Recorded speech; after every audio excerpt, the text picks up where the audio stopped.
एक पक्षी था जो रेगिस्तान में रहता था, बहुत बीमार, कोई पंख नहीं, खाने पीने के लिए कुछ नहीं, रहने के लिए कोई आश्रय नहीं था। एक दिन एक कबूतर उधर से गुजर रहा था। उस बीमार और दुखी पक्षी ने कबूतर को रोका और पूछा, तुम कहाँ जा रहे हो? उसने उत्तर दिया, मैं स्वर्ग जा रहा हूँ। बीमार पक्षी ने कहा, कृपया मेरे लिए पता करें, मेरी पीड़ा कब तक समाप्त हो जाएगी? कबूतर ने कहा, निश्चित ही, मैं पता करूंगा। कबूतर ने इतना कहकर बीमार पक्षी से विदा ली। कबूतर स्वर्ग पहुंचा और प्रवेश द्वार पर देवदूत को बीमार पक्षी का संदेश दिया। देवदूत ने कहा, पक्षी के जीवन में अगले 7 वर्ष तक इसी तरह का कष्ट लिखा हुआ है।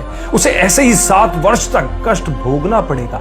तब तक उसके जीवन में कोई खुशी, कोई उत्साह नहीं है।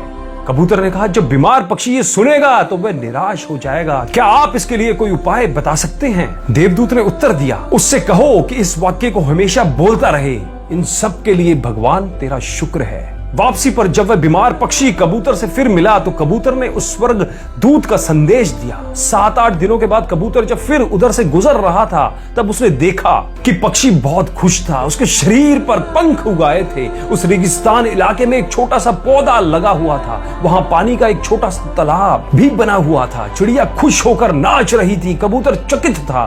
देवदूत ने कहा था कि अगले 7 वर्षों तक पक्षी के लिए कोई खुशी नहीं होगी। इस सवाल को ध्यान में रखते हुए कबूतर स्वर्ग के द्वार पर देवदूत से मिलने पहुंच गया।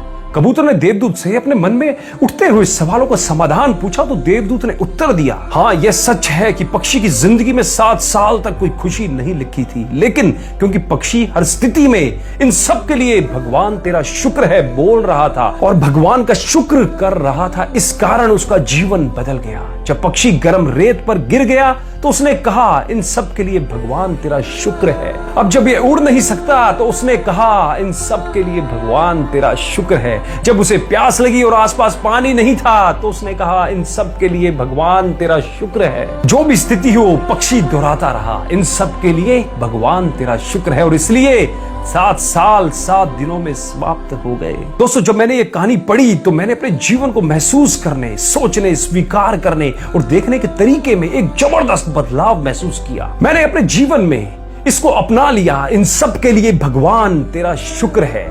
इसने मुझे मेरे विचारों को मेरे जीवन में शिफ्ट करने में मदद की जो मेरे पास नहीं है। उदाहरण के लिए, अगर मेरा सिर दर्द करता है तो मुझे लगता है कि मेरा बाकी शरीर पूरी तरह से ठीक और स्वस्थ है और मैं कहता हूं, इन सब के लिए भगवान तेरा शुक्र है। और मुझे लगता है कि सिर दर्द मुझे बिल्कुल परेशान नहीं करता। उसी तरह मैंने अपने रिश्तों, चाहे परिवार, दोस्त, पड़ोसी, सहकर्मी के, वित्त, सामाजिक जीवन, व्यवसाय और हर उस चीज का उपयोग करना शुरू कर दिया जिसके साथ मैं संबंधित हो सकता था, जिसके साथ भी मैं संपर्क में आया। मैंने इस कहानी को सबके साथ शेयर किया, उनको सुनाया और इस कहानी से उनके व्यवहार में भी एक बहुत बड़ा बदलाव आया।